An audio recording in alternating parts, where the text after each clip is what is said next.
And we are live. What is up, everybody? We got some legends in the chat already. We got the Zhang Li himself. We've got some guy named Just My Two Cents who I haven't blocked yet, and Chronic Combat Conversations. I believe they just got off the air themselves. But yeah, I'm here with my regular panel of four now. Really appreciate everybody making the time every Wednesday. First up, we got the Jordan flu game master himself, Mr. Betya. Betya tonight. How you doing? That good. All right. Yeah. But if he's a little shorter tonight, he did, just feeling under the weather, but appreciate you making it out still, Lou. How you feeling about this card? About as shitty as you actually feel? I don't know, man. It's weird. As the week's going on, I'm like, I hate this because I feel like there's nothing next week. There's no horse race. There's no fights. Soccer's done. So I'm like, well, I'm not betting next weekend. So now I feel like I'm talking myself, like I'm totally forcing plays. Not 7 units worth of plays, but I'm certainly forcing some plays right now or trying to talk myself into it. Fair enough. I right now I'm in the not betting much camp, but I'll be curious by the end of this because sometimes I can be talked to with some good information. But back again, we've reeled him back into the MMA breakdown game. Tried to reel him into an LFA Bellator breakdown tomorrow. He said no, so he's not completely back in the game. But I'll keep asking. Lucky Locks, welcome back to the show. How you doing? Doing great, man. Appreciate you having me back on as always. Not the best UFC offering, but I'm sure it'll be a couple of laughs along the way breaking this one down. There's some interesting meme fights on here, so it should be fun to chop it up. I'm looking forward to talking through them as always. Yeah, absolutely. And we are back in the Apex, so I just have to make an adjustment real quick to the name because I am not Aaron the dog in the Apex. I'm Aaron the puppy in the Apex, so we will be adjusting that as we go. But last but certainly not least, the OG on whatever version of the show this is for me. I've had so many co-hosts at this point. One of them was Brian Battle back in the day. Who will betray me next? Will it be 2 cents? How you doing? I'm doing very well. Lucky Locks 3 weeks in a row, dude. Is this even fucking real? This feels like a kind of a dream come true. Shout to all you guys. Thank you as always for having me. Shout to the chat too, man. Make sure y'all smash the like button for Aaron. And yeah, we got just another amazing Apex card, and I just wouldn't fucking miss it for the world, boys. Very happy to be here. Absolutely. Appreciate powering through. Desk of Flu Betya. Zhang Li, Zhang got jokes. He got jokes. Good to have Zhang. Let me be honest, Zhang. Sometimes the parlay is made before the show. This one is not made. It will be made in-house as we go here.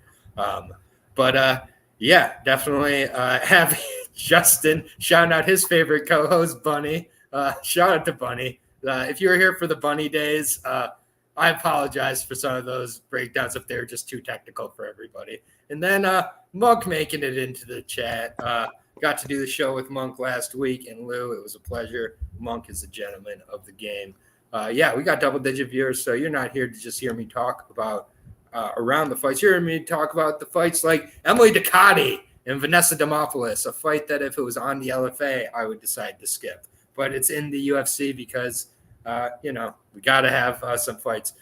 So Vanessa Demopoulos is the type of fighter who can get dominated, taken down over and over again, and still win in decisions sometimes. So, yes, she could win in that way. Honestly, Emily Ducati, she's very good at jiu-jitsu and way better at punching and basically BMF in this fight pretty all the way around. Sometimes Emily fights a little bit down to her competition, and that's definitely the argument here. She can let kind of fights get away with being too lackadaisical, but I'm not interested in the Demopoulos side in any way except that if I'm going to do action, I might just blind bet the 4 women underdogs. I'll just say that right off the bat. So that will be the only way that Vanessa Demopoulos is involved in this, and I'd hope for a robbery decision most likely. But Ducati should win this one, and she'll win in 15 minutes because this card is going to hate audience's enjoyment. Lou?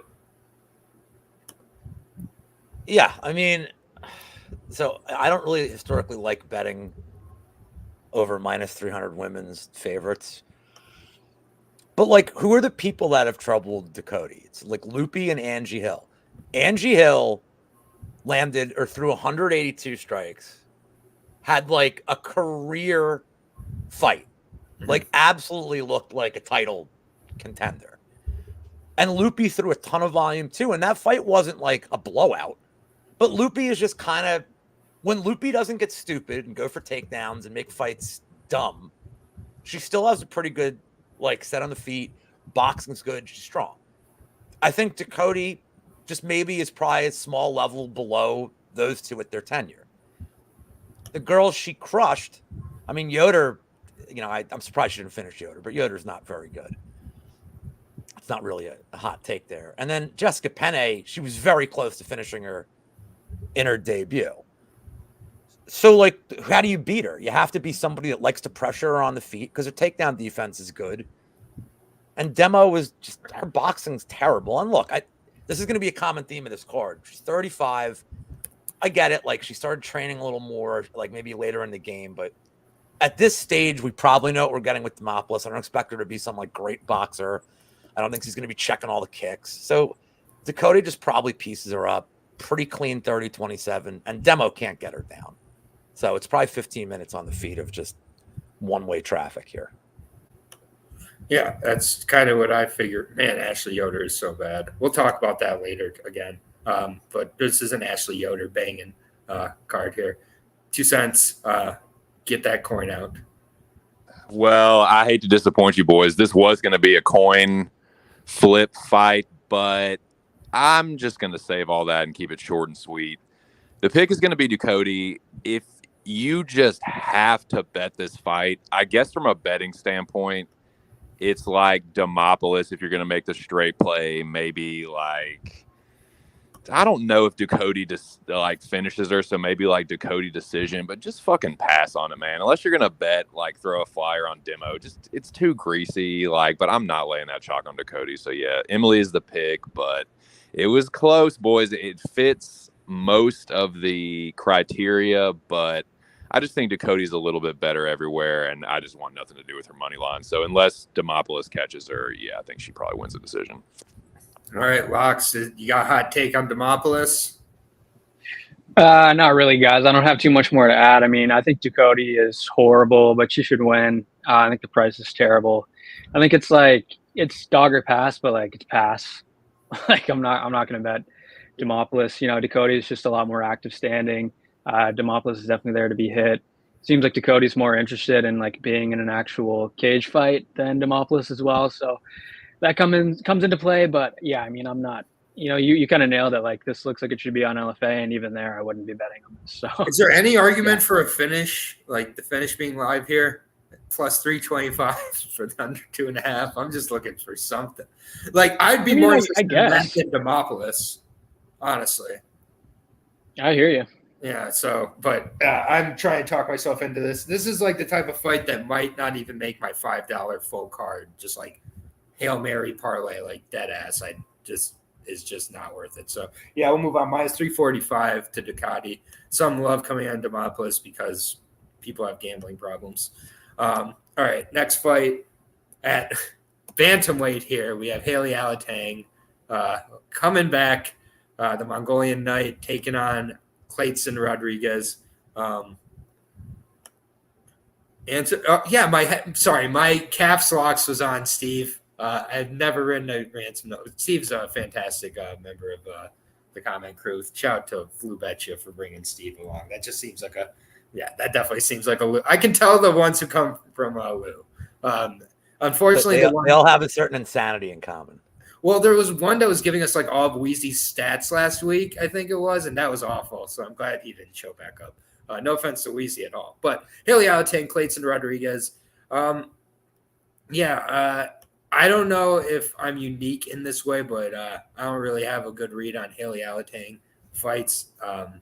And with Clayton Rodriguez, I don't know if 135 is going to really work out too well for him, and I do not trust him at chalk whatsoever in this spot. This one just is another one that just has a lot of stay away for me. I think Clayton does have the finishing potential, but I think the longer this fight goes, the more nervous I get that Haley starts to just kind of pressure, work the cardio. He's the actual 135er as well. This is another not confident, but I would go with Haley Alatang by decision. And I'm not playing Alatang at this point. I'm just leaving it alone. But if a little more money comes on Clayton, I would consider bet on Haley to start out my night. But right now, I'm leaving it alone. But I got Alatang by decision, using kind of just a wrestling and pressure and pace as the fight goes. But Clayton early is dangerous, as we know. So could be an early night for Clayton in a good way. 2 cents. This fight is weird, dude. It almost feels like the line should be flipped, so it kind of feels like a trap. Like, I feel like Alatang should probably open as the favorite, just given like a slightly higher level of competition and like a few more fights. But I'm going to pick Clayton Rodriguez. I got nothing here. I thought about maybe taking a stab on Alatang. I agree with you. As the longer the fight goes, he is probably more likely to win a decision. But I just don't like his defense, and like Clayton does hit pretty fucking hard. So I'll take Clayton by knockout, but it's not something I'm betting. Just a very slight lean. Fair enough. And then Brahma with, I think, a pretty hot take, a Clayton Rodriguez decision. Interesting. Lucky. Yeah, this fight's interesting, man. Alatang 4-2-1 in the UFC. 2 pretty excusable losses, right? Like Casey Kenny and Chris Gutierrez. He had a nice one over Chad Anheliger that's aging decently well. Rodriguez looked like he had some promise on Contender Series, but I mean, he lost a split to Vergara in his UFC debut. That's not the best look. Won his next fight against Shannon Ross, but like Shannon Ross sucks. He missed weight in that fight and then missed weight badly in a scheduled bout with Tyra. That fight got canceled. So they said, okay, go at bantamweight and do it against Farid Basharat. So he lost that fight in the first round. And now he has Alatang Haley. And like, Alatang doesn't really have anything that makes you say, wow, he's solid. But, not really a ton of volume on the feet, not a lot of output. I don't think he's that dynamic. I really don't have that great of a read on the fight. I guess I'm going to lean Rodriguez. I feel like he just has a little bit more athletic upside. Like, if anybody's going to do something impressive here, I feel like it's going to be Rodriguez. But, yeah, like I said, I really don't have a great read. I'm not going to be playing anything here. Yeah, fair enough. And I just looked, and I guess Rodriguez by decision is the expected result here, which I'm kind of surprised about. Lou? I mean, well, I'm going to have to play Rodriguez in the fade round robin that I'm building on right now. Just leave it at that. Lucky said how Alatang isn't really impressive, isn't high volume. Dude, in 6 fights, he's never had 50 strikes in a fight, which is crazy. And Helger, he had 49, and it felt like he did a lot of damage to him. But the dude is so low volume that, I mean, in a fight where I think it does go the distance at a pretty high clip, I got to think Clayton just has the more dynamic moves. He's gonna win those moments. I think in super, super close rounds, it'll be Clayton Rodriguez landing 1 or 2 shots in the round that has the optics the judges remember. I think the line's probably close. I'd probably have made it a little tighter. Maybe Clayton 110, 115. But I don't know what to make of Alatang Haley at this point, man. Like, he just, does he have wrestling? Yes. But if he doesn't use it, who fucking cares? Doesn't matter. He's not going to use it. Is it going to matter that much if Clayton's – because, another thing about Alatang, and now back to you, is, Alatang shows every strike that he gets hit with. That's one of the big problems. Oh, yeah. He marks up. So, look, if you're betting Clayton, you're betting that he wins the first 2 rounds. Because I think – Alatang Haley probably wins the 3rd round at a pretty decent clip, because that's when Brady gave a great stat, and this is all I have to say. Said in Alatang Haley's fights, he's attempted 1 takedown the first 2 rounds combined in his tenure. He never goes for takedowns till the 3rd round. So if it's 10 minutes on the feet, I do favor Rodriguez. I win the first 2 rounds, taken down. Gets 10-9 in the 3rd, Rodriguez 29-28. But interesting. Yeah, no, that's pretty good, good info there. Good stuff. Yeah, minus 155 to Rodriguez, plus 130, minus 210 over 2.5 there as well. So, good stuff there. We'll move on to the next fight, which, I'm kind of surprised about the movement in this fight just based on prepare. It's the first time I'm saying tonight, no USADA, and Ariana Carnelosi definitely enjoys no USADA. I don't think she even tries to hide that she doesn't enjoy no USADA. She has a physique you only get with drugs that make you very, very strong. So she's going to be able to hit pretty hard in this one.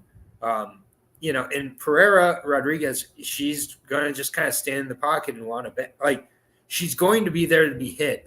I think it goes one of two ways. I think either Carnelosi finds her very early on and puts her out. Like, this is one where I would consider a round 1 KO type of play on Carnelosi, even though she doesn't.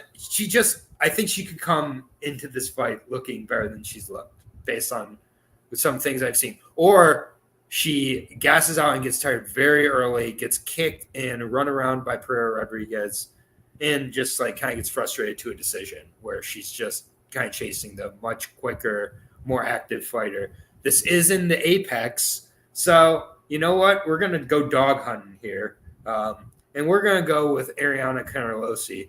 And I'm going to have some fun. Round 1 KO. Round 2 pays more, but this one's not making it out of the first round. She's going to come out and just bop Pereira Rodriguez here. Let's have some fun. Lucky Locks, you can go ahead and tell me why I'm wrong and crazy, but we haven't seen Carnelosi in a long time, and she's been literally in a lab just taking every steroid. So tell me I'm wrong. I'd love to, but I'm not going to do that. Pierre Rodriguez is not a fighter I'm particularly high on. Like, you beat Sam Hughes and Kay Hansen. Like, okay, cool. Carnelosi probably beats them both too, I think. When she was on LFA back in the day, I know you remember this, Aaron, when she beat Svetlana Gotsic, I was like, okay, like, I thought that was a decent win. But, you look at Carnelosi's regional record. She beat Ketlin Souza, Gloria DePaula, Bruna Brazil. Like, she has some names in the regionals as well. I don't really think that highly of Carnelosi either, but I'm just not sure why she's like plus 180. Neither of these two have really ever wowed me. I think it's a somewhat even fight. So, in that case, I'm thinking it's dog or pass. I did not spend a lot of time looking at this because I don't really care about this fight, frankly. I saw this and was like, well, I'm not going to be betting on this, but I do definitely think that, if you have to bet this one, it's got to be Carnelosi. So I'm going to pick her to win. Yeah, I mean, Jacob of Lock of the Week. That's amazing. Fantastic. We're really glad. Lou, are you with me and Jacob of Lock of the Week?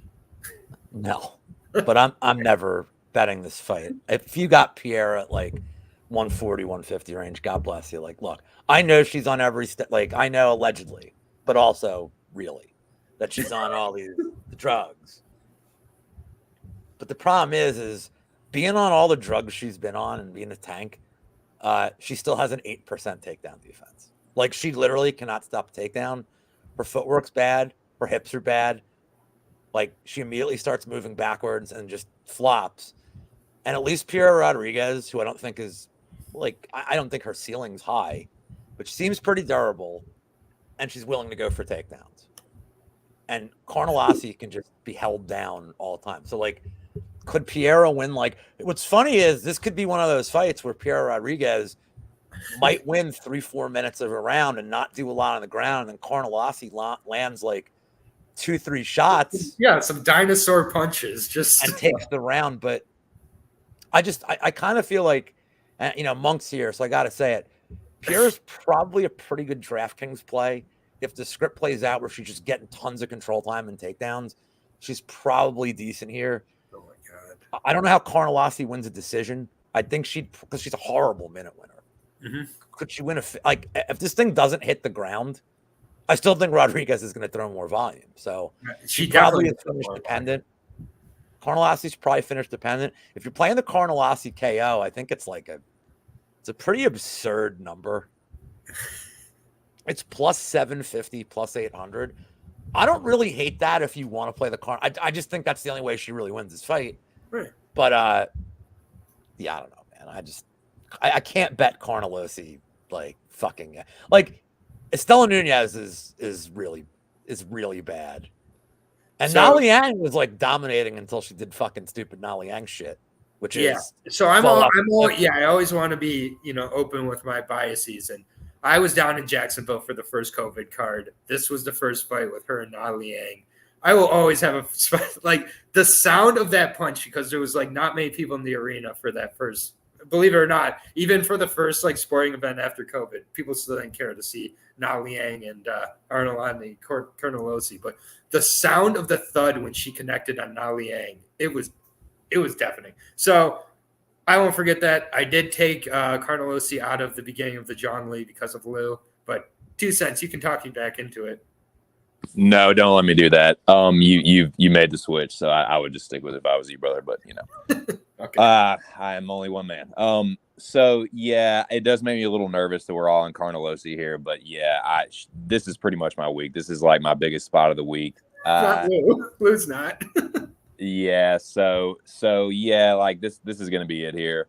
I'm going very light on this card, but yeah, like Lucky said, it's kind of a 50-50, and just it feels like Carnelossi is the side. She's gonna hit harder. Pierre Rodriguez just hasn't like faced any kind of like real danger. Like Sam Hughes and Kay Hansen are not dangerous on the feet, and Carnelossi is going to be really live to hurt her at any point in the fight. And I think she probably does. I think she can win a decision. She's won decisions before. It's not against very good fighters, but it's not impossible. It's not like she just fucking death gasses all the time. And a lot of times she's getting these finishes late in fights. So yeah, I think she's live for a finish or maybe a decision. Pierre Rodriguez is probably more likely to win the decision, like, if you extrapolate it out 10, 20, 30 times. But yeah, like, I think Carnelossi is an extremely live dog. I bet her early in the week, like plus 145. As soon as it jumped, I cashed out. So I didn't like reload. I just cashed out, ate the fucking $1.50 or whatever. And plus 180 ended up still being more than that. So yeah, I was fine to do that. So that's my spot. Give me Carnelossi plus 180. Yeah, no, this feels too good to be true for a horrible fight. I think they've lined this perfectly to get a bunch of people's money on Carnelossi here. That's what it feels like. So I'm just going to avoid it for now. But plus 185 right now, minus 225 to Pierre Rodriguez. If you're betting that, you need church. So we're going to go to the next fight, which this is a circus fucking fight with no USADA. I don't know who's going to show up more sauced of these two, but they're both going to show up super sauced. They both are like super killers in round one. And then after round one, they're like, do we have to keep fighting? Both guys aren't really into 15 minutes of fighting. So I feel like someone has to die. And I hope it happens in the first round, honestly. But it's got to happen sometime within the first 2 rounds, I think. And like, I'm sorry, but I'm not trusting a bus and in this economy at minus 280 or any economy at minus 280. That's a Lou Betya quote before he gets upset that people are stealing his shit, not listening to him, and any other complaints I'll get from Lou Betya here. But yeah, this is a pure fade on a bus, man. But also Worley Alves have the wheels completely fallen off at this point because it's been a while since he's won a fight. He's had close fights, but like he's also had fights where he just doesn't show up, like the Jeremiah Wells fight, and he's been bopped quite a bit. Bus bops pretty hard when he's not in the UFC. In the UFC, not too good. No trust to a bus. Give me Worley Alves at plus 225. And it's got to be a KO. And I'll say round 2 because it pays more. Lucky. Or wait, no, Lou, sorry. I'm sorry, I lose track here, Lou. Yeah, I'm with you, man. It's my first dog I want to play on the card. I mean, if this thing hit the ground, like, could Alves even like want to go for a takedown here? Could you see a world where he's like, I'm gonna grapple? Sure. Like on the feet, I guess Abus he's more technical. I don't know that he's like the better power striker. Like Alves is just so explosive, but like, what if Worley Alves decides, you know what? I'm immediately gonna grapple in the first round. And then he's not gassed in the second round. Mm-hmm. Like even against Dalby, he didn't look terrible until like started the back end of the round. And Dalby is a really good cardio guy. I don't care about the Ikram fight. Ikram's fucking tremendous. I don't really care about that one. But like, I think Alves is a great live bet. If you don't like him pre-fight, I love the finish props for Alves. I don't know, man. I'm not really sold on Magomedov at all. Like the Kaio fight was another fucking snooze fest. Dude, he had a great round against Strickland for like 3.5 minutes of it, and then Sure. And I don't know, like that fight to me isn't really comparable because Alves doesn't throw those kind of volume, and he doesn't have like a good jab like Strickland does. But I do think Alves could literally crash in and just get him against the cage and at least start like he'd be smart to do it. He has way more UFC experience too. Way more UFC experience too. And he's a way more well-rounded, like mixed martial like artist.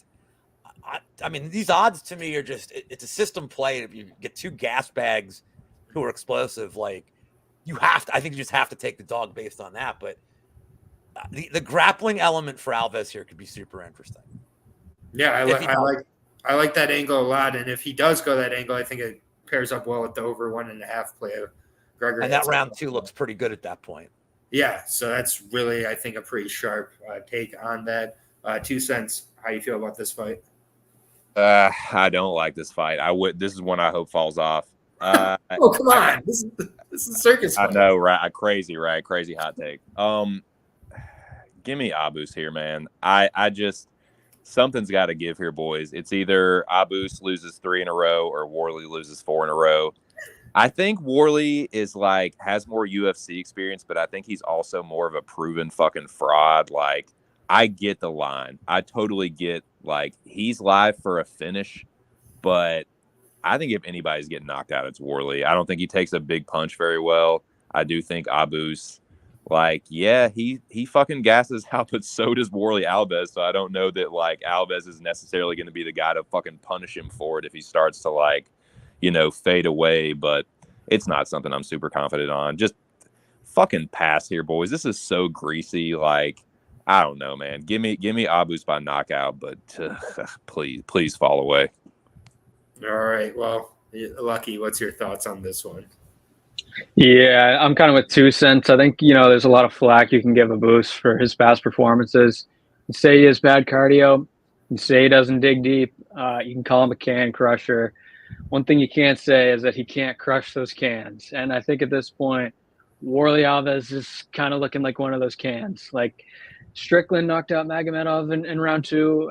Abus actually won the first round. In the context of this fight, with Worley Alves, that's no big deal to me. Fought Caio Borralho to a 29-28. Clear Caio win, but it wasn't holy shit, it's not even competitive. I mean, Magomedov had a pretty solid round 2 there as well. They tried to fast track this guy, didn't work. I mean, the level of competition is coming way, way back down now. I mean, Alves had his time. You can always say he caught Colby Covington in a guillotine. That was almost 10 years ago, almost. 1-4 in his last 5, got finished 3 out of those 4 times, got knocked out 6 months ago. He's up at 185 for some reason. I'm assuming he doesn't want to cut weight anymore. I don't know why else he'd be up here. Abus going to be bigger guy, more dangerous guy. I don't know. I think he understands the assignment here. I think he finishes Worley Alves.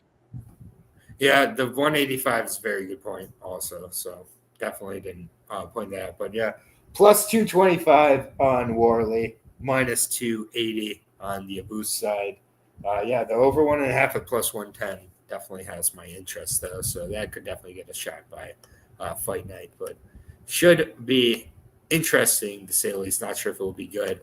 Next fight, we have another weight increase here. This time, Melissa Gatto, who's skinny as a rail at 125, going up to 135 to face one of the thicker, Tratora is her nickname. I'm going to assume that means tractor in Portuguese.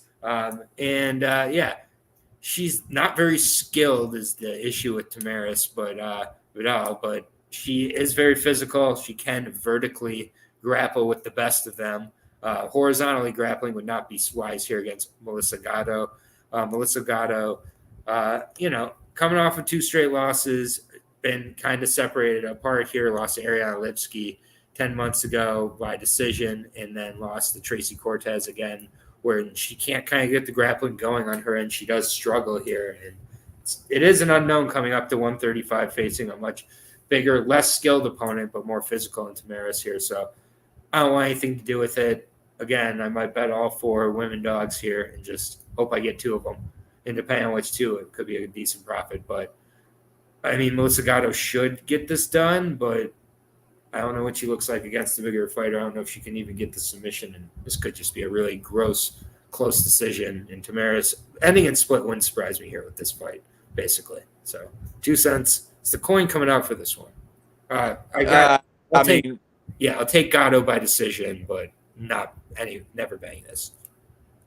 Yeah, so I mean, this is the kind of fight and the kind of matchup that Aaron brings me on for, and the reason that he brings me on is for my in-depth analysis. Yes. Melissa Gatto by something.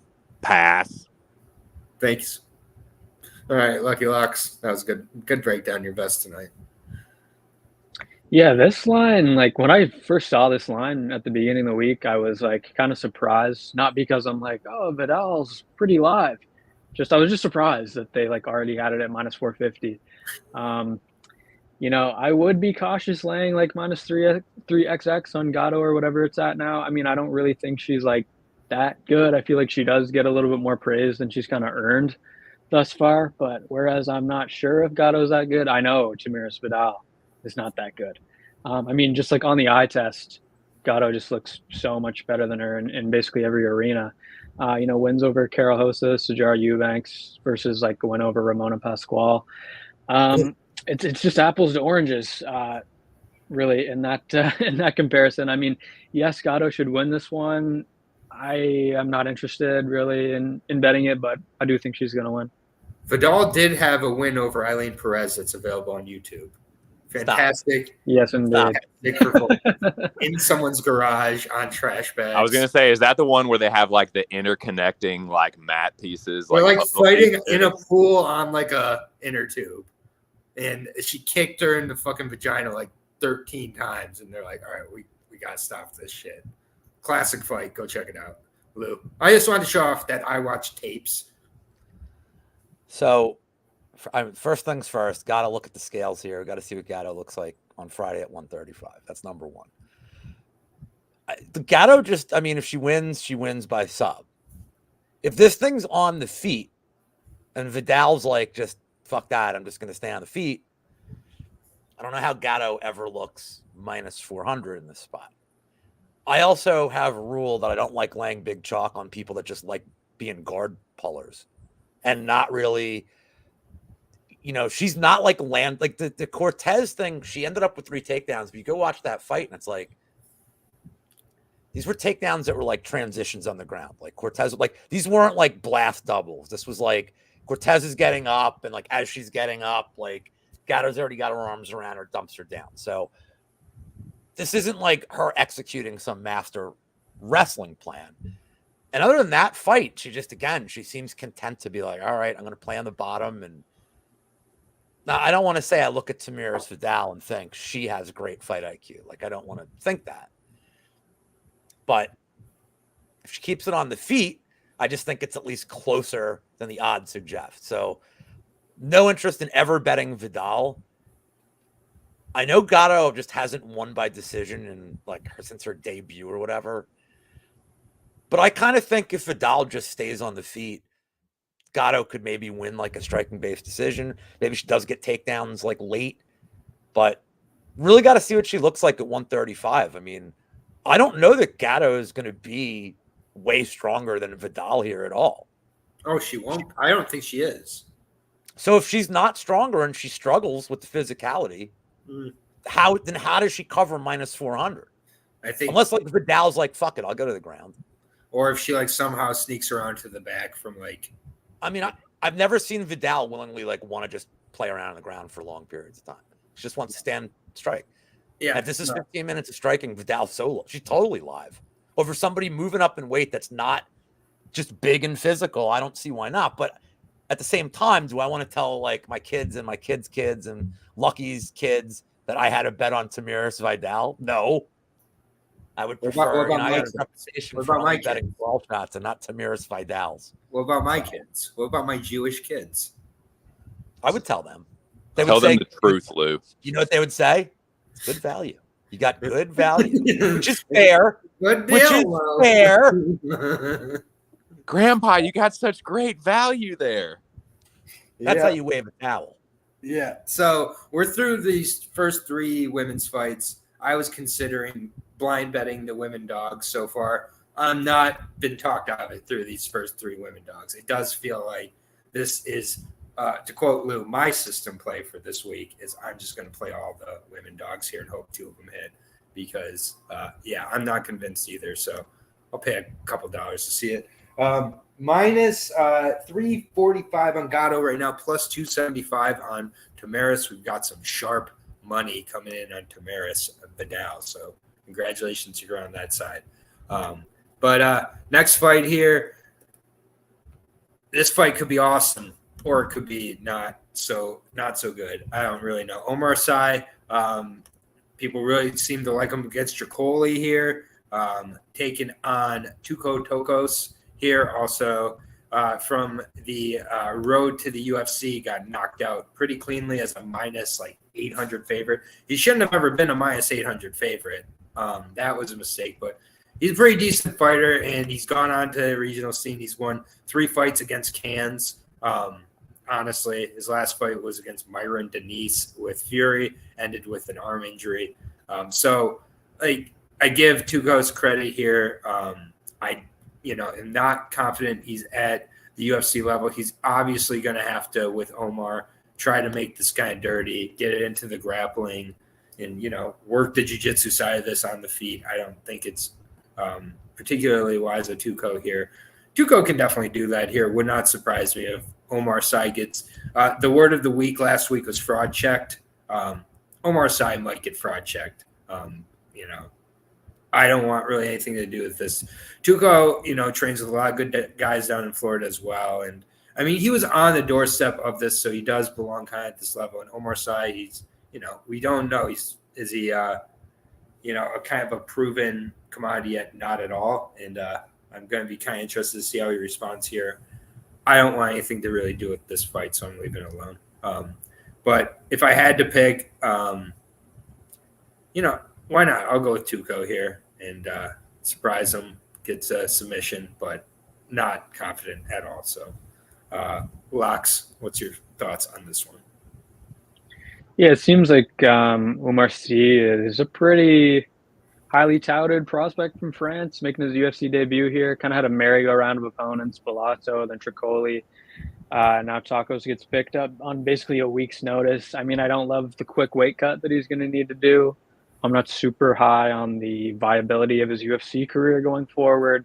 I think there is kind of a lot of unknowns here. I think C probably as the better fighter. I think he definitely should win. Hopefully he does impressively, but I'm not really sold that he's projecting as some amazing prospect. I think he's good. I'm not sure that he's great. I need to see a little bit more. I do expect him to win, but I'm not anxious to really have any money on this fight. So it's kind of just a wait and see for me. Get some more information because, really, I think he should win this one, but I'm not I don't know. I don't think he's some kind of game-changing prospect or anything like that. And just real quick before I turn over to Lou, I'm just curious how we're looking at Tuco coming into this fight. If he wins that road to UFC fight, he's coming in pretty highly touted here. And he is the type of guy who beats guys who do not belong in the UFC, and puts them away. The way he beat Ty Flores was impressive. I know it's Ty Flores, but still, Ty Flores is a hard guy to put away in general. So, those are the kind of things with Tuco I don't want to completely overcorrect from that knockout loss on road. It was, kind of but at the same point, there are unknowns with Saia. So, Lou, what's your thoughts here? When I saw they announced Ian Gary against Page, I was like, oh, this is the fight I want that I never knew I wanted. This is the opposite of this. Omar Saia and Tuco Tokos is not, the immovable object versus the unstoppable force. There's a bet that I think I like. I need my book to put it up. And that's over 1.5 at plus money.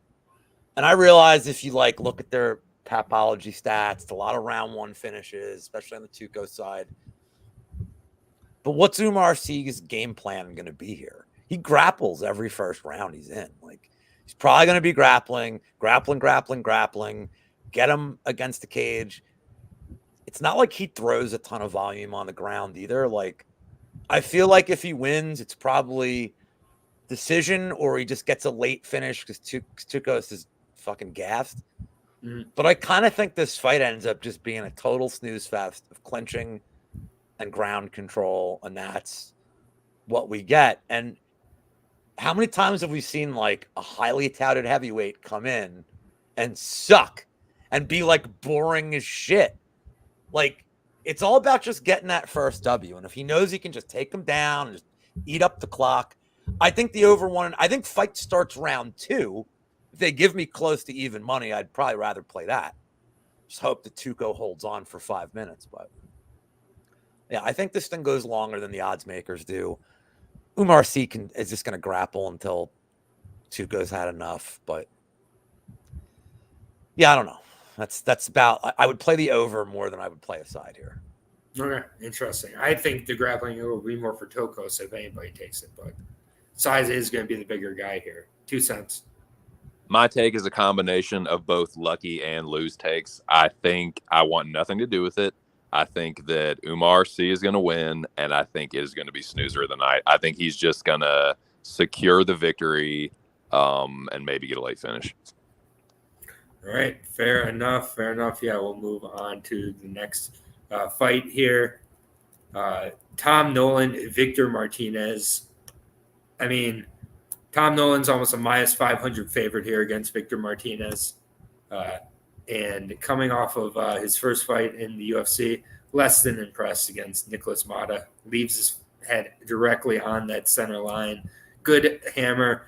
Doesn't seem to be that great of a nail. However, Victor Martinez got knocked out badly by a Jordan Levitt here. So, like, Victor Martinez is just bad. Like, they want to win for Tom Nolan.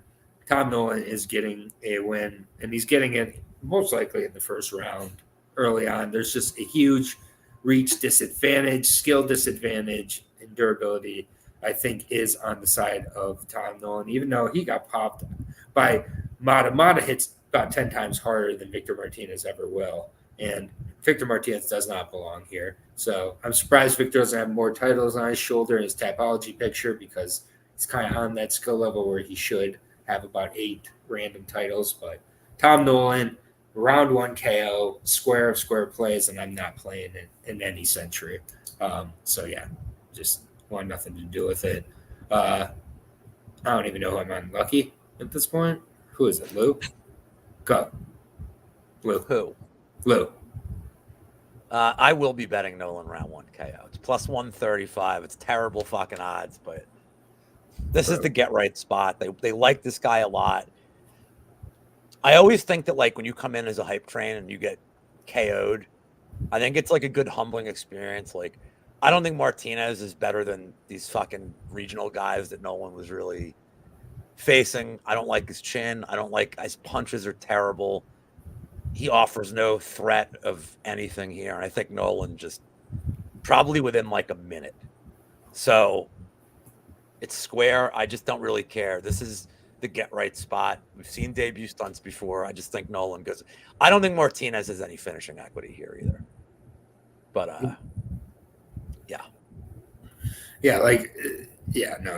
Noah going, surely Nolan can't fumble this one, right? That is the idea. We have plus 135 for the round 1 KO being considered to be played. I mean, if they could have given him Shannon Ross, I think they would have. But, like, this will just have to do.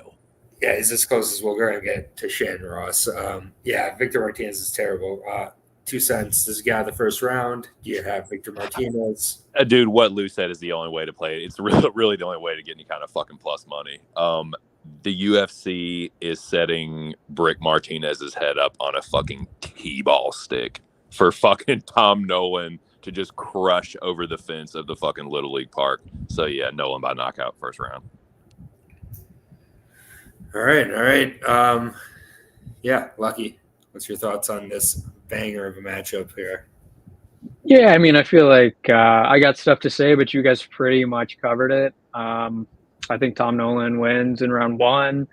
I will say, I don't think a club and sub is completely off the table, because I think Martinez grappling is really bad. But I think in all likelihood it is going to be a knockout in the first round for Tom Nolan. So Yeah, I'm not going to waste any more time on this. I think he wins impressively in round 1. All right, I mean, fair. the round one KO on my one book is 133. The round one period is 116. So like I'd just play the round one at that point. Like I don't need to be greedy for the 17 cents. So I'm with you. I think it's not completely out of the question. But you know, yeah, for 17 cents, I don't think you have to play KO here. Yeah, I agree. Why not? Minus 485 plus 370. We're going to move on to the next fight that just what a featured prelim. And then our first fight on the main card, Twitter fight of the week here, Angie Hill versus Luana Pinheiro. I don't really know, man, what to really say about this fight. Pinheiro starts very, very quickly. She tends to fade as the fight goes on, but I think that's been overblown a little bit too much here. And I do think that she can have success with, the takedowns and kind of controlling Angie for more of the rounds and round 2 and possibly round 3 if it goes into that. That vertical wrestling is going to come into account here as well. And I think that of these two fighters, Luana probably enjoying the no USADA ban a little bit more, which doesn't always come up in female MMA, but I do think it's coming up here. And I don't know, Angie loses every split decision she's ever been in except one. So if it's a close fight and she's facing an attractive woman fighter, she's going to lose it. So this is not Ashley Yoder. Ashley Yoder is not walking through that door. Plus money on Luana. Sure, I'll take Luana's side. I'm not betting it at all. But in my blind 4 women dog betting, she qualifies for it too. So she'll be bet on based on my system. So give me Luana Pinheiro by split decision. 2 cents. Well, boys, I'm a little disappointed that my old bud Mushroom ain't here. I don't want him to miss his favorite segment because, as you might suspect, there are quite a few chickadee fights that qualify for the coin. And there's been a couple bullets dodged with the coin here, but it's not going to be this one, man. This is the coin fight. It might be the only coin fight this week, but here we go. I think given Angela Hill's experience, I got to make her heads. Usually what I do, make the favorite heads. And then make Pinheiro tail. So here we go, boys. The coin will speak. Smash the like button for Aaron. Thank you. Woo! That was a good flip, too. And it is Angie Hill. Boo! The coin has turned heel. That's what the coin said. That's my pick. It's no bet for me. That will be my pick. Angie Hill. Damn shame what they did to that dog. Damn shame. Lucky. Yeah, I like Pinheiro here. She doesn't have the most impressive resume, but prior to the UFC, she showed a lot of finishing upside. She's a high-level judoka, good grappler. She's a powerful striker. Hasn't really met expectations so far in the UFC. 3-1 in the promotion, nonetheless. I mean, Angela Hill, very solid veteran. More UFC fights than one has total fights by a lot, actually. But on the numbers, she does lose more than she wins. Been to a lot of very close split decision fights, but she's been the underdog in 7 of her last 7 fights, spanning 3 years. Now it seems like she's getting some love as the favorite. Angela Hill is not the type of fighter I want to bet as a favorite. I think there's a substantive potentiality that she will lose the first round. I think there's a substantive potentiality she's going to win the 3rd round. She's the queen of split decisions, and I don't mean the queen of winning them. I think that Luana Pinheiro has physicality advantage, grappling advantage, not a technical striking advantage, but I do think she's more powerful on the feet. I think that she has more finishing upside. She's also 9 years younger, Hill's 39. And I know that hasn't mattered yet, but eventually it is going to. Maybe that's going to manifest itself on Saturday. I don't see how you get excited about Angela Hill at chalk. I think this is a close fight. So close to 50-50. I kind of agree. It's a bit of a coin fight. One side of the coin gave me plus 135. And I took that. Line has come in a little bit. There's not a ton of meat left on the bone, but I mean, to me, it's a dog or pass spot. So I took a poke at the dog here. I like it. Lou, thoughts? I mean, I got to bet Pinheiro just based on how many people that are mushes bet Angie Hill this week. Like, it's all aligning. Like, all the people that, like, I look to see what they bet to fade. I'm like, oh, man, you're all on Hill. They all are. All of them. I have nothing more. I don't have much more to add to what Lucky and you guys said. I'm just going to add the thing that I've been saying in our, like, group all week is that if you really like the Hill side, I don't get betting her pre-fight. Mm-hmm. I think that she loses round one at a probably a 75% clip. Right. If she loses round one, then you're getting her at over like plus 200 odds. Mm-hmm. If she wins round one, then you don't have a bet on a fight that you know is probably going split decision anyway. Like, I'm cool not having a bet on this fight. Agreed. So to me, if you like Hill, you've no reason to bet her pre-flop. None as a favorite. It just doesn't make sense to me. Mm-hmm. So it's tricky with Pinheiro because, like, look, we know we're getting – Hill doesn't seem like age has really made her that's, like, slow. She's still in pretty good shape. We know we're getting stronger now. She seems stronger as she's gotten older too, honestly. But I'm still to this day, still never been sold on Angie Hill. I know her takedown defense against certain people's been all right. But I still think Pinheiro is going to be able to get her down. And if she does, then you just worry. Can Pinheiro control her without gassing herself out? I feel like that's the path. I also think that Angie Hill never has moments on the feet, just volume. I think Pinheiro is certainly more prone to have any kind of, like, massive moment. So, I don't know. I pick Pinheiro. But again, I just, the bet on Hill pre-fight to me it's like lunacy. It goes against everything that, like, you should know in terms of, like, betting. Yeah. And, you know, just shout out to Guru and an interaction with him earlier where he was like, I've thought more about my Angela Hill bet. And after watching further tape, I've realized that sometimes in decisions she has trouble. I was like, but that's what tape studies for right there, guys. Do you know what the split decisions priced at? Do you guys know? I haven't even. What? Go ahead. I joked about this earlier today. I said I've never seen one less than 300, but it could be plus 250, and I wouldn't be shocked. It's plus 250. They are on to us. Like, you never betting that. I mean, this is the type of fight to go to split plus 250. That just almost, God, that seems too good to be true. I mean, honestly, it should probably be even money. We're gonna get an even money. You know you want it. What is the matchup that we get the even money split number on? What is that matchup where we get the? Should have been this. This is about as close as we're going to get. I've never seen a lower number on a split in my life. Because I can close my eyes and see the fucking split screen right now with Angela Hill with that worried fucking look on her face. I can see that shit right now. They're both just sweating like crazy. Yeah. Plus 120. Can I close with one thing here, Aaron? Of course. If this thing does go to split, and if you guys want to play like Narrative Nation shit, yes, who are they going to want to build up?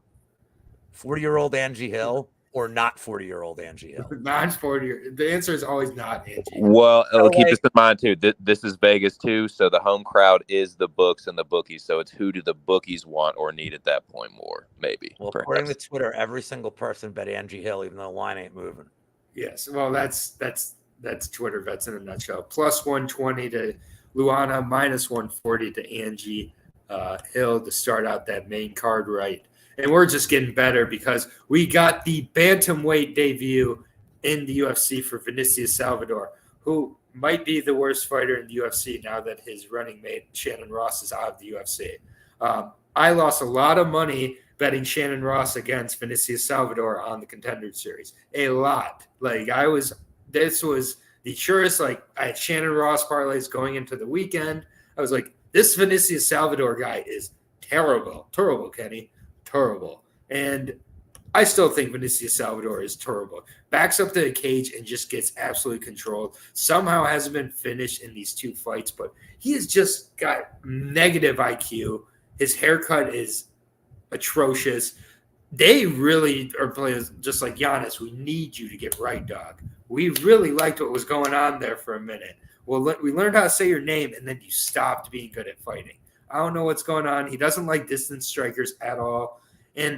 But Vinicius just backs up to the cage and is like, let me start getting punched by you. spins at least 3 times around. Like, this guy is fucking terrible. Giannis is going to take his head off in round 1. Giannis round 1 KO. Giannis Patrick Mix for max bet already is put in. Those two are, if either one of those guys lose this weekend, I don't understand MMA anymore. Period. So I probably don't understand MMA, but tell me why I'm wrong. Let's see it, Lou. No, I mean, this is a get right spot. Beyond the only thing I don't like with Giannis is sometimes he like screws around for 3-4 minutes in the first round. Like, just it's like he loves getting hit and like wakes him up. Like, it's the only thing you worry about here. But how many shots does he need to get? And Salvador has been hurt. He hasn't been finished, but he's certainly been hurt. And Giannis is the dude.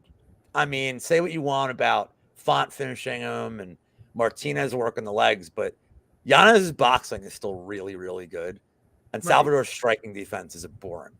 So I just don't see how Giannis isn't landing 2 out of 3 strikes that he throws here. I don't think, and he doesn't need attritional finishing here. You can hit him once and bonk him. I agree. So, I mean, I'm not like huge on Giannis. He's all right. But these are the kind of fights that you give him to get like wake the crowd up and like just watch Giannis. Maybe this is his ceiling, shit like this. I don't know. But I love it. There's only one reason why. There's one reason why Vanessa Salvador is on the main card of any UFC card. Right. I mean, this is set up fight and a half. So it's the most clear setup fight, I think, of the year. Honestly, I'm with you. I think probably round 1. Not only that, but like he kind of needs a win here, and I think there's going to be some urgency from him too, not to waste the first few minutes of this fight. His KO's minus 110. That's not bad. I thought it would have been way worse than that. So it's not really a bad look at all.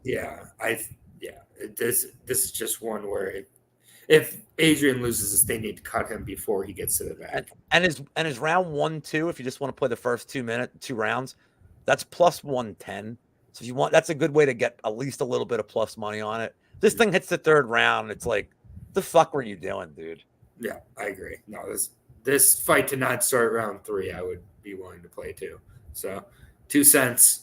What's your thoughts on this circus ass matchup? Yeah, good stuff, boys. I don't have a ton to add. I'm going to go so far as to say that if Giannis does not win this fight, he is a total fucking fraud. He's going to win. I think he is going to win. I think he's going to chin Vinicius. Like, everything y'all said is true. The dude backs up to the fence. He's getting hurt. Like, he's been knocked out before, but he's getting hurt by like Altamirano and Vergara. Like, those are his last 2 losses. Giannis is their fucking Font and Jonathan Martinez. Like, it's a levels fight, and I think Giannis is going to fucking knock his block off. Yeah, and the one thing, like, as I'm turning over to the LFA expert and Lucky, that I've always been concerned with Giannis, you know who I'm about to say, Kyle Estrada. Split decision with Kyle Estrada. If you can throw leg kicks consistently against Giannis, he's like Waldo Acosta, where he doesn't know what to do if you actually throw mixed strikes to him. He's probably going Vinicius can throw some leg kicks. That's the clear route to victory. Or just leg kick him and just keep him at distance for 3 rounds frustrated. And I do think Vinicius has a route to win this fight. But as Noah's named him in the chat, that's the IQ of Vinicius. So it's probably not going to happen. But Lucky, sorry if you're going to mention Kyle Estrada, but what are your thoughts on this one? Yeah, all good, man. Glad somebody got that one out there. But I mean, you guys know I'm not a Giannis truther. I think he's a good boxer and not much else. But he's going to win this fight. He's got some wins over some bums. Made a name for himself on social media. With some good performances along the way. But once they put him in there with ranked guys, he was revealed to just be not on that level. But now they went and gave him a big step down in competition here. I mean, Salvador has beaten no one, literally no one in the UFC. He's 0-2. And then everybody that he beat prior to the UFC pretty much sucked. So, I mean, he came on Dana White's Contender Series and just a head scratcher of a matchup between 2 guys that aren't good. Beat Shannon Ross, congratulations. Lost to Altamirano and Vergara. Now he's moving up in weight after missing the flyweight limit by 2.5 pounds last fight. I mean, Giannis, you got to think puts him away here. Like Lou said, Salvador's striking defense is bad. I'm not really interested in betting Giannis at this number, but, I'm not interested in betting Salvador ever. So give me Giannis by round 2 KO.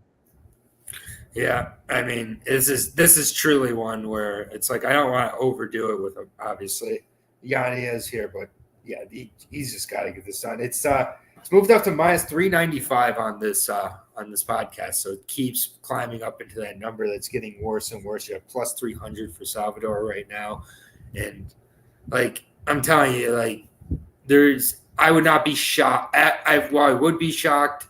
I wouldn't be shocked if Salvador just leg kicks him to a decision. I just would. Feels like a very proposition-y card.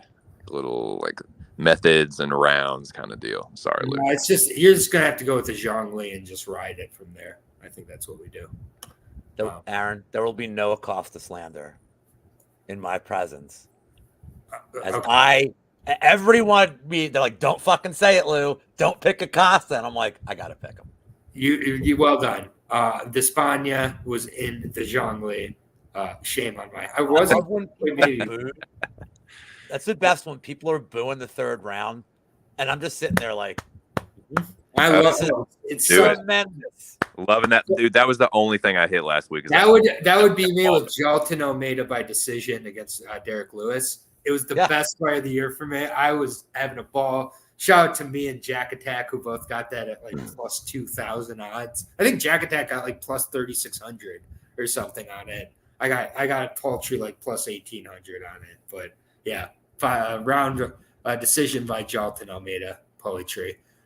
Moving on to the third from the top, another one of the Twitter fights of the week. Maybe this in the main event, definitely the public dogs of the week. Ramazan Brahimaj making his return here from like spinal, and he's had a lot of other issues. Just he's had a bad luck with the old health. But you know, when he's in there, very impressive with Fortis MMA, very impressive with the grappling. Was able to put away Michael Gilmore in 2022. So really huge win there from Lansing, Michigan zone. Shout out to 517 right there. Right up there with Deshaun Townsend for Lansing MMA legends there. Lansing, we just produced the best in MMA. So taking on Themba, The Rock gave you a house, Garimbo. Themba Garimbo has been submitted very quickly and unceremoniously by former UFC fighter AJ Fletcher. Then went on to have 2 wins, those wins being against Sato and Pete Rodriguez, who have a combined grappling of 0 between the two of them. It's pretty simple here. I think we don't really know how Brahimaj looks coming back here, but there's a really clear grappling disadvantage for the Garimbo side. And just overall, I'm not sure how good Themba Garimbo really is. I don't think he's that good. He's gotten 2 very one-dimensional strikers where he was able to kind of showcase his talent more. I think with Brahimaj, he is one-dimensional as well, but that one dimension is much better than his opponent. And I think he is coming back healthy here, but I am concerned about the back injury and everything. So I don't think this is automatic. I got to see it to believe it, but Brahimaj by submissions has got to be the side. So for me, at least. Let's go you 2 cents. This is another one kind of like the what was it? The Alatang and Clayton Rodriguez fight where it feels like a trap because I feel like the line should be flipped. You know what I mean? Like I feel like Brahimaj should be like the slight favorite, but there's a lot of narrative behind Themba. He's probably the one the UFC is trying to push more, but dude, I don't want nothing to do with this fight. I want to flip the coin so fucking bad on this one, boys. It's not really meant for dude fights, but I kind of want to just because I've been fading Themba. Like I've gone 1 and 2. I've faded him in every single fucking UFC fight he's had. And I really thought I was onto something with the Fletcher win. So I just kept fucking doing it. Yeah, it worked out really well. I don't know, man. Just seems like everybody's on Ramiz. That kind of sketches me out. Like he's definitely the fucking public dog, like you said. Dude, I don't fucking know. I'm actually going to pick Ramiz too. I really don't like the spinal thing. I'm going to continue to fade Themba. I'm just going to keep the gimmick going. I got nothing on this. And I don't know, man. The line. I feel like the line should be flipped. Ramiz. I mean, it's definitely been coming in for Ramiz pretty steadily here. And I mean, you know, he's coming back from a pretty bad set of injuries. So I think that's what keeps flipping completely. But I feel you with this. Lucky. Yeah, this is a hotly contested fight. We got, Garimbo, The Rock's best buddy. Cool story. I think the UFC was like, really? Like, Mr. Johnson, like, of all the guys, like, this is the guy you're gonna, But all right, let's try to dig up some guys you can beat then, I guess. I think he probably was going to be a guy they just used to pump the tires and shinier prospects, but he carved out a name for himself. More power to him. They're giving him fights he can win. I mean, neither of these guys are impressive to me. I think Garimbo probably has the best win between them and Takashi Sato, which doesn't say much. Pete Rodriguez doesn't do anything for me. On the Brahimaj side, I mean, Michael Gilmore and Palatnikov do nothing for me. I think Garimbo also has the worst loss in AJ Fletcher by submission, and that's not a good look because Brahimaj is a way, way better grappler. Not a great wrestler though. Way less active in terms of fighting. Obviously, he's had issues. And he's got bad striking, in my opinion. And this fight is not the featured bout of the main card because of Brahimaj. It's the featured fight of the main card because of Garimbo. I think that Garimbo has better momentum. I think the UFC have more of a vested interest in him. Like, I think it's a pretty binary fight. Like, I think if it stays standing, Garimbo's going to win. If not, I think he's going to lose. I'm not particularly fired up about either side. I am going to lean towards Themba in this one, but I mean, it's not like I'm rushing to the window for either one of these guys. Yeah, fair enough. Nor am I. Lou, what's your thoughts on this one? Well, let me deadlock the panel and also get on the Garimbo side here. Oh, nice. I have some concerns here. And these people that got like Brahimaj at plus 170, 180, like, you did your job. Like, that's a great number. Like, I think that was the play. I have several concerns. One of them, and it's not just the layoff, but it's part of what I'm going to say. This dude had some major shit go down in his life, and he's been gone for 2 years. But the way Brahimaj fights in general is he's super front-loaded. That's just how he fights. Aggressive grappling off the bat, grab a neck, grab a sub, get out of there. The dude hasn't looked great when fights have been extended. He doesn't look great past one round. Well, how do you know a guy that hasn't fought in 2 years is going to come out with the same, like, immediate, I'm just going for it, I'm bull rushing this guy, subbing him round one? He's had such a layoff that I don't know, and cage rust is a real thing. But here's the other thing, and I think I hate when people do this. Garimbo, if one of these two is going to improve, it's going to be Garimbo. He's training at MMA Masters. The guys he's training with are all going to just test his grappling, like, since he's gotten there. I think that if Garimbo can at least just be somewhat defensively responsible for the first 5 minutes of this fight, I like him 2-3. I think he gets a KO here on Brahimaj. I can't get to a guy that's been out for so long that's so front-loaded for me. So, yeah, to Lucky's point, there is a narrative thing, like, with Themba, like, he's a great story, rocks on the board. Yeah, the Mark Kerr movie that's been talked about for 3 years just got greenlit again. So we got the Smashing Machine with starring The Rock coming in 2025. It's going to be the Iron Claw of the MMA world. Can't wait. But yeah, I mean, the tunnel. A good point from Noah. Can the tunnel save Brahimaj's career? I don't know if you heard, but Brahimaj has been in the tunnel leading up to this. If you don't know about the tunnel, it's just because you're not on the know. Just my 2 cents. You know about the tunnel. So, you can speak to it if you want. But yeah, Brahimaj, definitely not his first long-term injury also, which is a big concern. He's just chronically kind of had these issues throughout his career, which is why he is a 31-year-old prospect all of a sudden facing a 33-year-old prospect. So, don't want much to do with this fight. I think it could end quickly for Brahimaj or go to distance. If it doesn't, so plus 124 to Brahimaj, minus 148 on the Themba side here.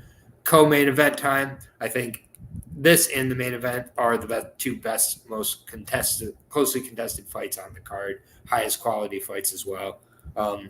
If you're new to this channel, I'm just going to say this right now. First of all, shout out to 22 people in the building right now. Appreciate that. appreciate the support for this panel. This is legit, really good panel here. I am the weakest of the 3 or 4 of us on here, but I do surround myself with good people like smart people do. So appreciate all the love in the chat and the support. But yeah, co-main event here. I always make it clear when I am a huge fan of a fighter, when I'm biased to a fighter. I've been Carlston Harris in every single one of his UFC fights. For the most part, been pretty successful in that. Obviously, the Shavkat fight, we're not going to talk about that here. That's definitely a real possibility in this one as well. I think that the Jeremiah Wells fight was a really big fight for Carlston, overcoming the adversity there and kind of realizing, I think, how he more needs to fight against these more dangerous types of fighters here. And I do think it was kind of a good setup fight to lead into a fight with Chaos Williams. I do think Chaos Williams is more dynamic, more diverse, but I do think that Carlston Harris has more tools to kind of stretch this fight out and make this a MMA, more of an overall MMA fight. And I think in the grappling, Carlston Harris has a huge advantage. I think that's where this fight goes. And I do think he wears down Chaos as the fight goes. And probably sinks in some sort of anaconda, some sort of, he's just really slick with the neck chokes. And I think he can wear down Chaos and get the submission. So give me Carlston Harris by submission round 2 or 3. But yeah, I love this fight. I get it. Chaos can come out here and murder him in round 1. I'm not really too worried about it if he does. So I'm rolling with my boy. Carlston already had a bet in at, I believe, plus 130. Carlston Harris will not be in the Zhang Li either because I don't want any of that juju interfering there. This is a biased pick again. I love Carlston Harris. I'm not fading him yet here. I think that he looks good against Chaos. Lucky. Yeah, this is a really good fight. Finally, we get to one that is pretty good. So Williams is 5-2 in the UFC. I feel like there's an argument it could be 7-0. I mean, I know 2 Cents isn't going to like this take. The Pereira fight, slim margins, man. When I watched that live, I thought he won. I'm not alone in thinking that. I'm not massively supported in thinking that, especially on this panel. But where I'm seemingly even less supported is the Randy Brown fight, man. I mean, every judge gave Williams round 1. Every judge gave Randy Brown round 2. Fair. Then in round 3, Randy Brown wins round 3. He got knocked down.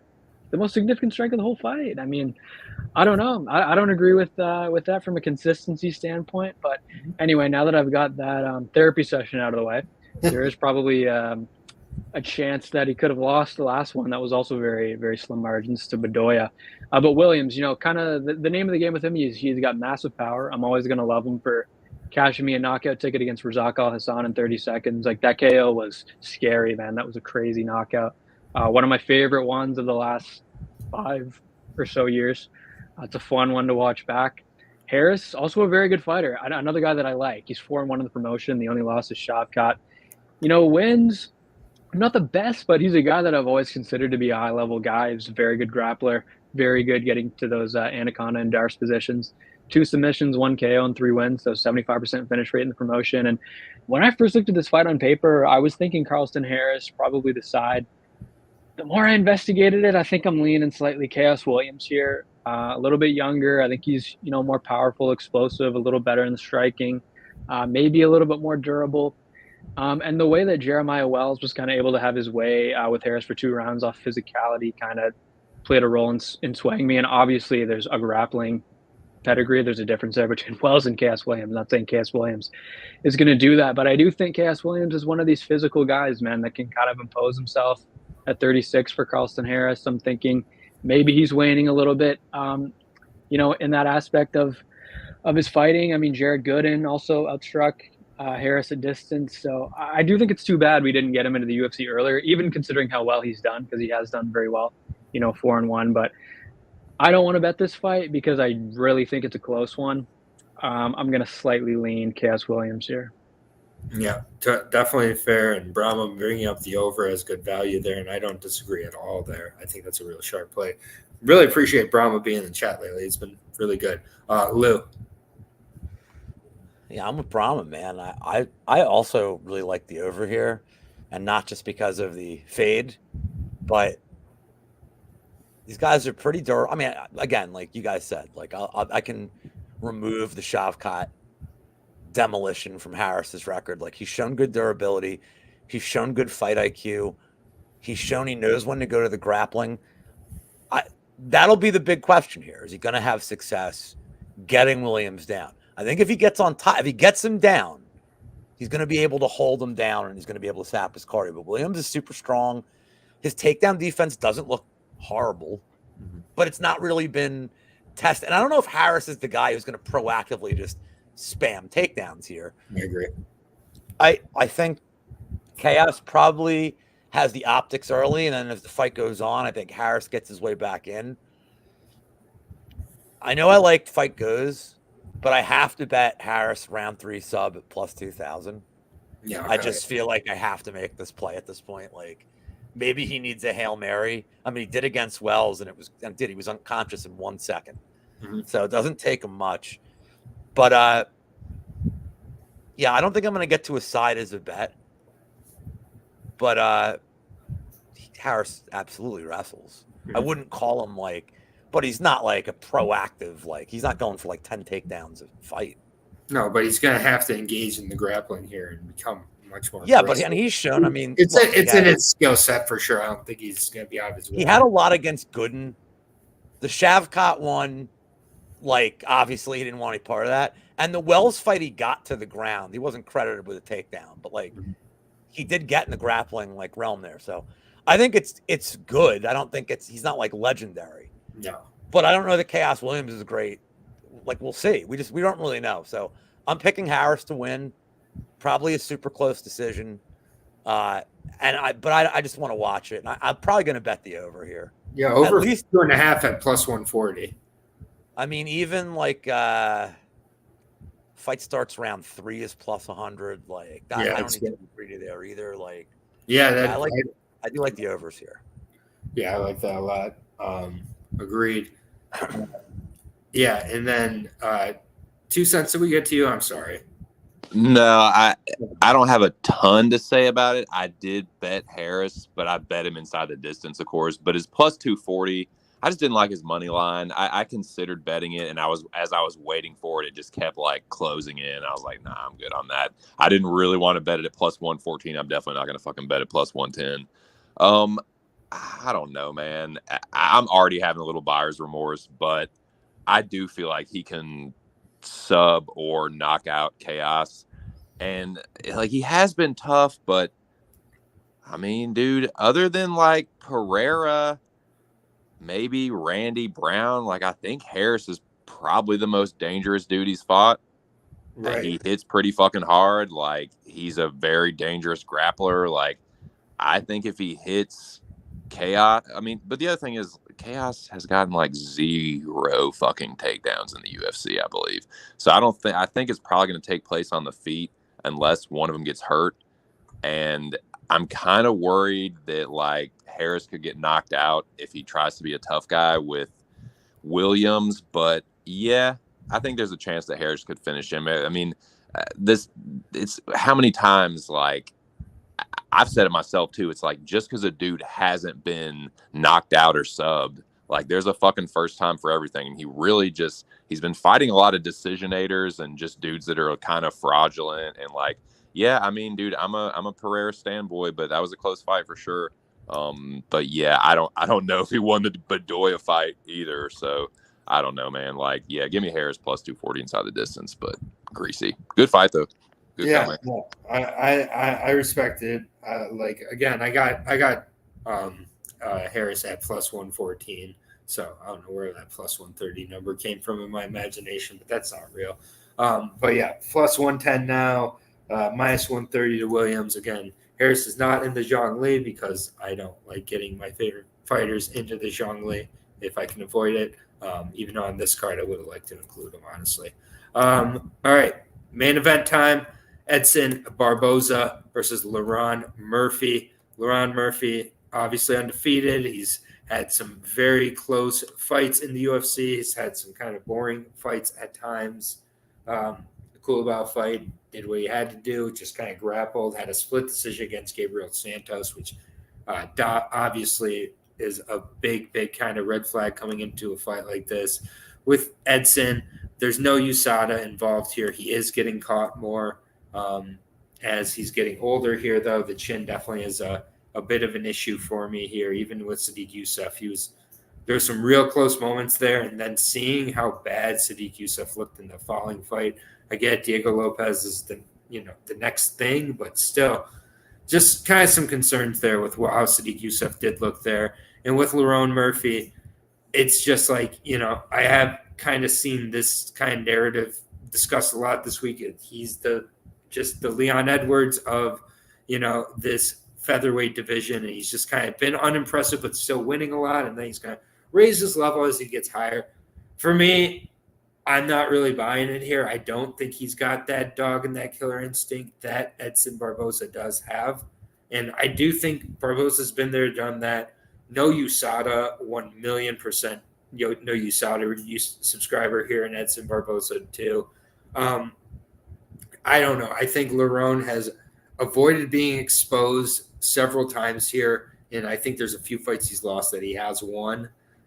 I just think Edson Barboza is dangerous throughout the fight, and I do think he's able to win a decision too. I don't think he's just relying on the finish. Lerrone can go to the wrestling, kind of make this be the better MMA fighter, the BMF in this spot, but I'm paying to see it here, and I do, rate Lerrone's IQ, but I also think that Barboza has some underrated fight IQ himself. So I think that Barboza wins this one. I do think it's by decision. I think it's a pretty close fight. I think this is the one that Lerrone gets exposed. I did get involved with Edson at plus 125. So that's where I'm at with this one. Lucky, what's your thoughts on the main event? Yeah, this is a good fight. Barboza at 38. Doesn't look like he's 38. I think he's going to be enjoying the new no USADA era. Kind of looked like he already was. So We'll see what he looks like on Friday morning. I'm not really super worried about his age. I think it's definitely a factor. Murphy undefeated so far, 13-0-1, a few months away from 33. He's on 5 straight wins in the UFC right now.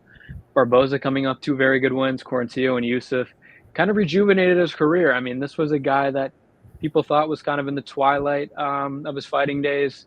Now it seems like there's kind of a renewed vigor with which people are freshly endowed when it comes to the enthusiasm about his winning potential going forward. And, I'm not going to try to sell anyone on the idea that Murphy has some kind of impressive resume. His best win was Ricardo Ramos, Douglas Andrade maybe. Barboza has a legendary UFC resume, way better experience. He's main evented before, been scheduled for 5 rounds. I do like Murphy to win here, but I realize I can't really justify it with any type of on-paper argument. I basically see the fight like this. I expect Barboza to look really sharp early, do his thing. I think that Lerrone Murphy at this point in time is probably more durable than Barboza, and I kind of expect him to get ahead as the fight extends. As good as Barboza is standing, I think he's a guy who can get hit a little bit. Murphy has 6 fights in the UFC. 2 of them he's gotten first-round knockouts. 4 have gone to decision. 3 of those 4 decisions, namely the most recent 3 fights of his that have gone to decision, the 3rd round has been the round in which he expels the most striking output. So I kind of think that's going to be a factor. Barboza is just a jumble of fast twitch fibers. I think he is going to slow down a little bit as it goes. I think his durability, probably the lesser of the 2 party here. I kind of think Murphy takes this one over as it gets extended, but I'm not really interested in betting it. I'm just going to watch this one and have fun. I think it's a close fight. I'm going to lean Lerrone Murphy, though. Fair enough. Lou, what's your thoughts on the main event of the evening? Yeah, not much more to add. I agree with everything Lucky said. I think Lerrone does a really good job of not really getting hit, rolls his punches well, doesn't take huge damage. Barboza is super hittable. Like that Sadiq fight, it's like Sadiq looked great, and then he gets hit once. He gassed himself out going for a finish. Murphy's not going to do that here. He does tend to get stronger as these fights go on. I don't think the 5 rounds is an issue for him. And if you're Murphy, there's obviously the need to get out of this fight with no damage so that he could possibly go fight in Manchester in a few months. So my pick is Murphy, probably by decision, volume-based decision, but yeah, I'll just watch it. All right. Looks like Barboza Island so far. 2 cents. Main event. You are not alone, brother. Don't worry. I'm gonna be joining you here very shortly. I've been trying to keep myself away. It's like Sentinel Island, dude. Like it's like something tells me, like I don't know, this might not be a good idea, but I just keep like paddling towards it, and I'm just here. I am. So yeah, I'm doing it right now. I'm betting Edson Barboza. God, why am I doing this? It's it's plus 124. I'm just putting a quarter unit on it. But yeah, let me find out, man. The dude's never gone 5 rounds before. I mean, Lucky said it, his best win is what, like Douglas Silva de Andrade, maybe Joshua Kulabau, like decisions against those guys. He's talking about how Edson brings a fear factor. I don't know, man. Like, yeah, Murphy, younger, like Lou said, good defense. He, I just don't know, man. No USADA Edson, and hey, the last 2 wins were pretty fucking good. And I just, Murphy, it's weird. It's like Edson is a dude that I have just always kind of looked at as like a career, like high-end jobber, action fighter, had several resurgences, but like this will be the first time he's strung 3 wins together in just about 10 years. So, but I don't think, I think Murphy's just been given like some favorable matchups and not an extremely high level of competition. And this is his first actual real fucking test. So yeah, if you're giving me Barboza in this 2024, like no USADA era, little plus money, main event, gonna have some fun with this greasy ass card. Yeah, give me Junior. Let's go. Yeah, man. And people are talking about the scale with Edson. First of all, that scale shit is mostly bullshit anyways, but especially with Edson Barboza, like the dude literally is like fainting getting off the scale almost every time, has his cheekbones like busting through his, like he is one of the least important how bad or good he looks on. No offense to you with that, how they look on the scales. Shit, just my 2 cents. It's a great part of your show. But like with Edson, just go ahead and put him in the looks like shit category already, and that is irrelevant to at all. Like he's going to look like a Skeletor. He always does. And then exactly, if he's better, he's going to win. If he's not, he's going to lose. Like he's going to look like shit every single fucking time. Exactly. And so Nick Alexander bringing up recent stat where fighters fighting in their first main event usually lose. Yeah, I just think that it's not disrespect also that like I'm not picking against Lerrone, and appreciate the subscribe there, Sneaky Ninja. I know you're on Lerrone's side. Me not picking Lerrone and picking Edson Barboza here, that's not disrespect to Lerrone Murphy. Like losing to Edson Barboza. He could knock Edson out too, man. Like that's why I kind of was just like, I didn't really want to pull the trigger. But the more I looked at it, it's like, yeah, Murphy is looking pretty good, and I don't know if he's like quite as overrated as everyone says. But then he hasn't gone 5 rounds before, and like. Edson is he just looks like a little bit of a different beast with no fucking USADA. But yeah, he could get chin, man. Yusuf almost did it. He hits hard. Lerrone does too. So yeah, Lerrone by knockout won't surprise me at all. And then Noah and Sneaky Ninja going out to dinner after the show here, going back and forth on Edson and Lerrone. I love it. Yeah, so I don't like fading Lou. I don't like fading Lucky. But sometimes I got to. And before we take off, we'll kind of go around the panel real quick. I'll go with the Zhang Li parlay. First of all, shout out to the 20 plus in the building for most of the show tonight. Appreciate that. Zhang Li was in the building early on, but I think he's in like Singapore or something. So it's probably the middle of like the work day there. I don't know. But Zhang Li parlay, I'm going to keep it pretty simple here. I wanted to get it to 4 digits, so I did not go with like the plus 600 parlay I could have done. Instead, I got creative. So Clayton Rodriguez somehow earned his way into the Zhang Li parlay. Not going to be happy if he's the reason this busts, but it is what it is. Tom Nolan is going to be in there. I don't like putting nearly minus 500s, but this card calls for it. Luana Pinheiro, she's my dog. She's one of my dogs on the card, and I am going to add her because I don't want to get Carlson Harris involved here. Adrian Giannis, another nearly minus 400, but it is what it is. It's happening. And then to complete the Zhang Li this week, Edson Barboza. So again, that is Clayton Rodriguez, Tom Nolan, Luana Pinheiro, Adrian Yanez, Edson Barboza, plus 1125 right now. So if you're tailing it, that's the price at the time of the show. But awesome show. Appreciate everybody. Justin, you were very quiet in the chat tonight, but you are here. I'm glad that you're all right. I hope that everything's okay with your dial-up. But Lou, what you got coming up the rest of the week? Thank you for making the show. I know you're not feeling great, but this is a great show as always. A lot of information, so thank you for. We'll see how I'm feeling tomorrow. If I do tomorrow's show, if not, see you guys in 2 weeks. Absolutely. Yeah, Lou, appreciate it once again. Thank you for making it on. Max Griffin, future champion. Lord have mercy. Let's go with Lucky Locks. I know that you're probably just. Do we have you basically for the rest of the weeks, or is it a week by week still with Lucky Locks? I'm putting you on the spot in front of the 20 people. Yeah, I mean, I love to do it. So, and it is a pretty good time most of the time. So I would say most weeks I'm going to be here unless something comes up. So yeah, man, thanks for having me on. As always, really appreciate it. It was fun to shop it up.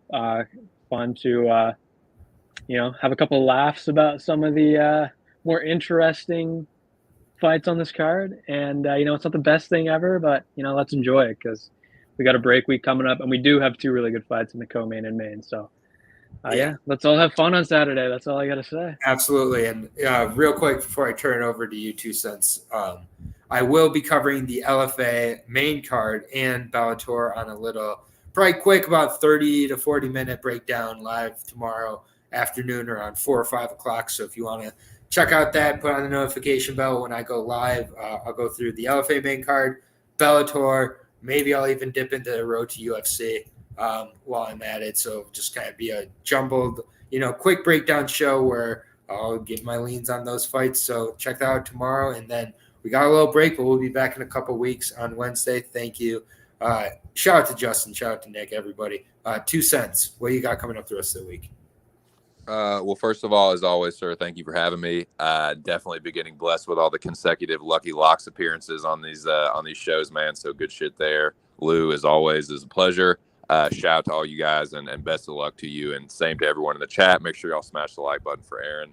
I am going to be back with the boys on the Locker Room Talk podcast tomorrow.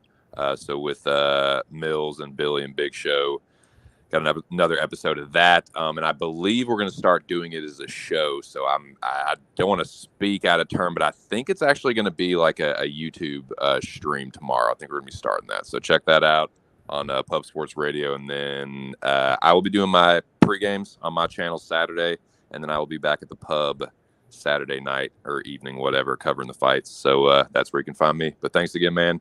Make sure y'all smash the like button for Aaron, and yeah, like Lucky said, let's have some fun.